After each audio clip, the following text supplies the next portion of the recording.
مفتي صاحب فرض مانځنه پس دعا دپاره لاس پورته کول شته او کنه او د دعا کیفیت سری پکار دی او که جهري شریعت دې باره کې څه وایي؟ کاری صاحب دوا دا خو غوښتل یو عجز دی او بل دا یو فعل محمود دی چې انسان د الله نه سوال وکړي.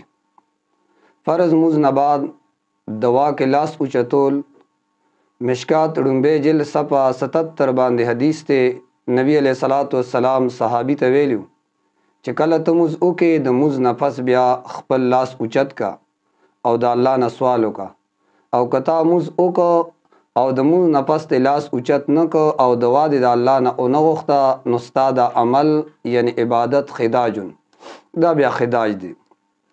لاس اوچتول په دوا کې دا من آداب الدعا دی او دا بالکل ثابت دی. تدریب الراوی جلد نمبر 2 صفحه 260 باندې هغه په حدیث باندې باس کوي.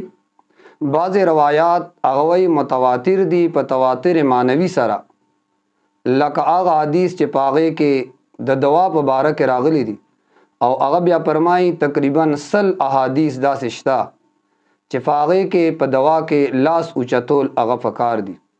موز نفس دوا غختل او بیا په دوا کې لاس اوچتول. تفسیر قرطبی وم جلد صفحه 224 باندې لیکي واختلف العلماء فی رفع الیدین، اختلاف د علماو د په لاس اوچتولو کې په دوا کې. خو بیا غلی کې ورپسې چې دوا کې لاس اوچتول دا د ډیر صحابه کرام او تابعین دا غینه بالکل ثابت دي.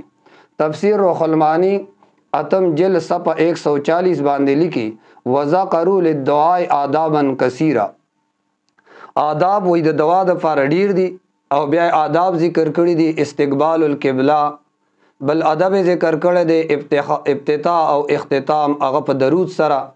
بیا اغینه بعد اغلی کی ورفع الیدین الی السما، لاس اوچتول بیا اسمان طرف دا معنا لاس اوچتول په دوا کې. تفسیر روح المانی وایي چې دا بالکل اشتا او دا بالکل ثابت دي.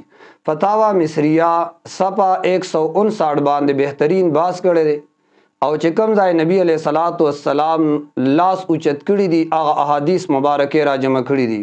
بخاری دویم جلد صفحه 630 باندې صفحه 690 باندې کوم روایات دي.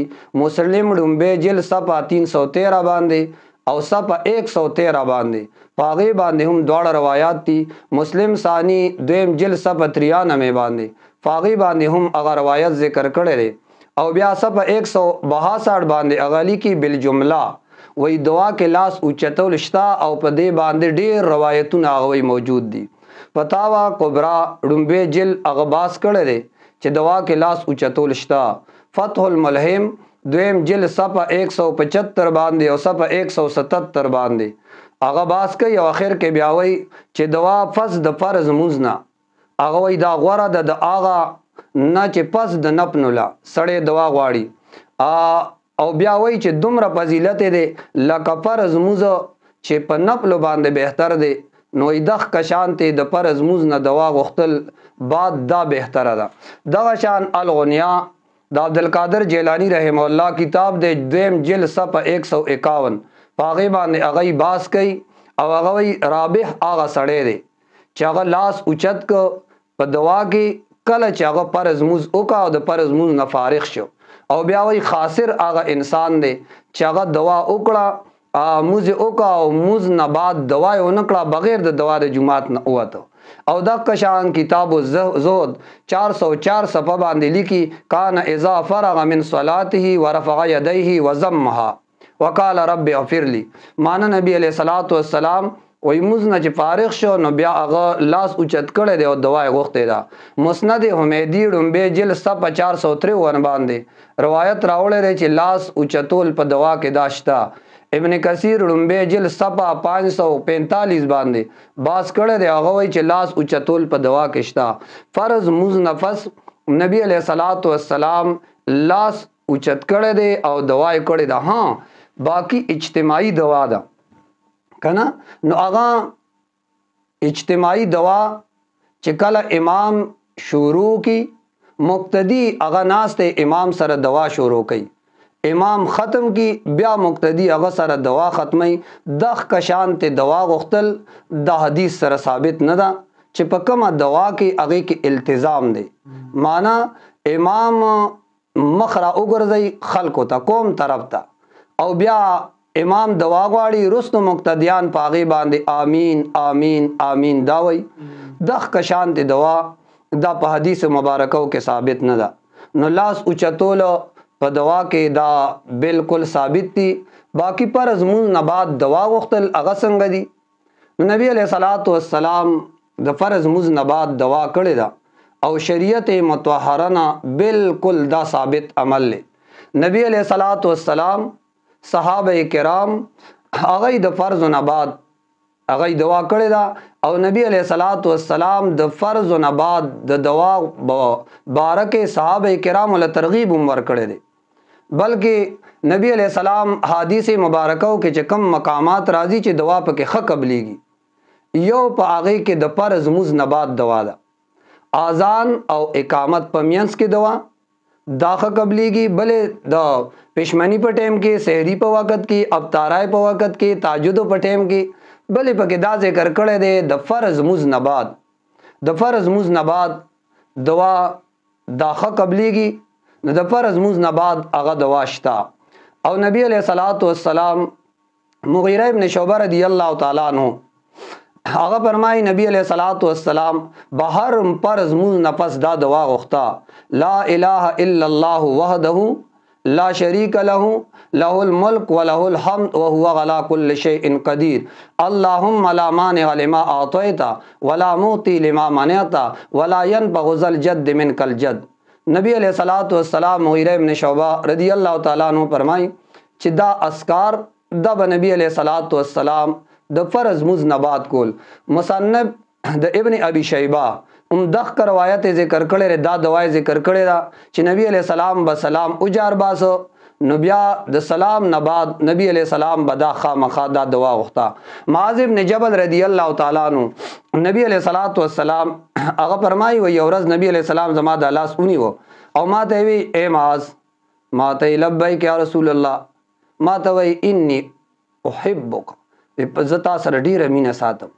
نو معاذ رضی الله تعالی عنہ وی ما ته اے دا الله رسوله په الله مې د قسمی زما در سره هم ډیره زیاته مینه د مور پلار مې در باندې قربان شه. نو نبی علیہ السلام وی ما ته وی معاذ زتا ته یو وصیت کوما خو هغه وصیت به پرې دینا. ما ته وی چې جی نو ما ته وی د هر فرض مز نه بعد دا دعا بوای اللهم اعنی علی ذکرک و شکرک و حسن عبادتک. اے الله من سره امداد وکا چې منګه ذکر کوو په جبه باندې او شکر کوو ستا په زړه سره او ستا خسته طریقې سره الله ستا عبادت کوو. نبی علیہ الصلوۃ والسلام صحابه ته د دې ترغیب ورکړی دی چې فرض مز نه بعد داوایا. حضرت ثوبان رضی اللہ تعالی عنہ فرمایي چې کله به نبی علیہ الصلوۃ والسلام د مز نه فارغ شو د مز د فارغ نه بعد درې ځله به استغفار وی او بیا به نبی علیہ السلام اللهم انت السلام ومنک السلام دا به وی. نو دا خو د فرض مز نه بعد چونکه دوا غختلی او دغه کشانته په دې باندې زمون مولانا اشرف علی تانوی رحم الله چغه حکیم الامت ته هغه یو رساله ده هغه کې وای استحباب الدعوات عقیب الصلات فاغه کې اشرف علی تانوی رحم الله فرمای فتحصل هذا كله ان الدعاء دبر الصلات مسنون مشروع في المذاهب الاربعه او هغه وای چې پس د تمام احادیث او عبارات مذهب نه بعد وای دا حاصله شو چې تمام مزونو کې د فرض نه بعد دوا دا په څلورو واړو مذاهبو کې مسنون او مشروع ده.